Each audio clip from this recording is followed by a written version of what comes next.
আসসালামু আলাইকুম ওয়া রাহমাতুল্লাহি ওয়া বারাকাতুহু নাহমাদুহু ওয়া নুসাল্লি আলা রাসূলিহিল কারীম আম্মা বাদ। সুপ্রিয় দর্শক মণ্ডলী, কুরবানি হলো হযরত ইব্রাহিম আলাইহিস সালাতু ওয়াস সালামের সুন্নাহ।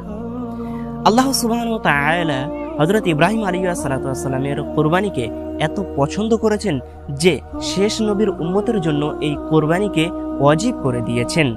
যদি কোনো ব্যক্তির কাছে 7.5 ভরি পরিমাণ স্বর্ণ বা 52.5 পরিমাণ রূপার সম্পদ থেকে থাকে, তাহলে তার উপরে কুরবানি ওয়াজিব হয়ে যাবে, চাই সেই 1 বছর হোক কিংবা নাই হোক।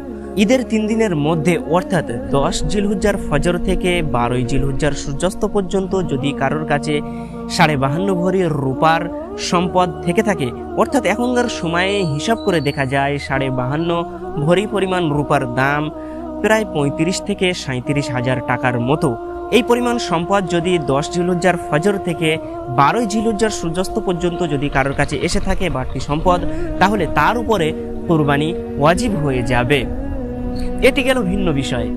আর যদি কোনো ব্যক্তির উপরে কুরবানি ওয়াজিব হওয়ার সত্ত্বেও সে যদি কুরবানি না দিয়ে থাকে, তাহলে সে কি গুনাহগার হবে? তাহলে তার করণীয় কি হবে? সেই বিষয়ে আলোচনা করব এই ভিডিওটির মধ্যে। ভিডিওটি না স্কিপ করে সম্পূর্ণ দেখতে থাকুন। সুপ্রিয় দর্শক মণ্ডলী, যদি কোনো ব্যক্তির উপরে কুরবানি ওয়াজিব হওয়ার সত্ত্বেও সে যদি কুরবানি না দিয়ে থাকে, তাহলে তার সর্বপ্রথমে কুরবানির জন্য পশু কেনার যে পয়সাটি, সেই পয়সাটিকে সাদকা করে দেওয়াটাই হলো ওয়াজিব।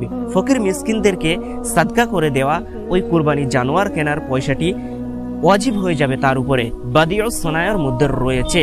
আর কুরবানি দেওয়াটা তার উপরে ওয়াজিব ছিল, সেই ওয়াজিবকে ছেড়ে দেওয়ার কারণে সেই ব্যক্তি সর্বদা গুনাহগার থাকবে। কেননা কুরবানি হলো একটি আলাদা ইবাদত। যেমন কেউ যদি রোজার বদলে নামাজ পড়ে দেয়, তাহলে তার রোজা আদায় হয় না। তেমনি কেউ যদি হজের বদলে যাকাত দিয়ে দেয়, তাহলে তার হজ আদায় হয় না। তেমনি কুরবানির বদলে কুরবানির টাকাকে সাদকা করে দিলে তার কুরবানির ওয়াজিবাতের হুকুমটা আদায় হয়ে যাবে না। সেই জন্য করে এই ওয়াজিবাতের হুকুমকে ছেড়ে দেওয়ার কারণে সে গুনাহগার থাকবে। কিন্তু কুরবানির পশু কেনার টাকাটাকে ফকির মিসকিনদের মধ্যে বন্টন করে দেয়া, সাদকা করে দেওয়াটাই হলো ওয়াজিব, বাদিউস সনায়ার মধ্যে রয়েছে। এই বিষয়ে হুজুর সাল্লাল্লাহু আলাইহি ওয়াসাল্লামের বিভিন্ন হাদিস বর্ণিত হয়েছে এবং এই বিষয়টি সমস্ত সাহাবা ইকরাম রাদিয়াল্লাহু তাআলা আনহুম আজমাইনদের মত রয়েছে। আল্লাহ সুবহানাহু ওয়া তাআলা প্রতিটি মুসলিম উম্মাহকে কুরবানি দেওয়ার তৌফিক দান করুন, আল্লাহুম্মা আমিন।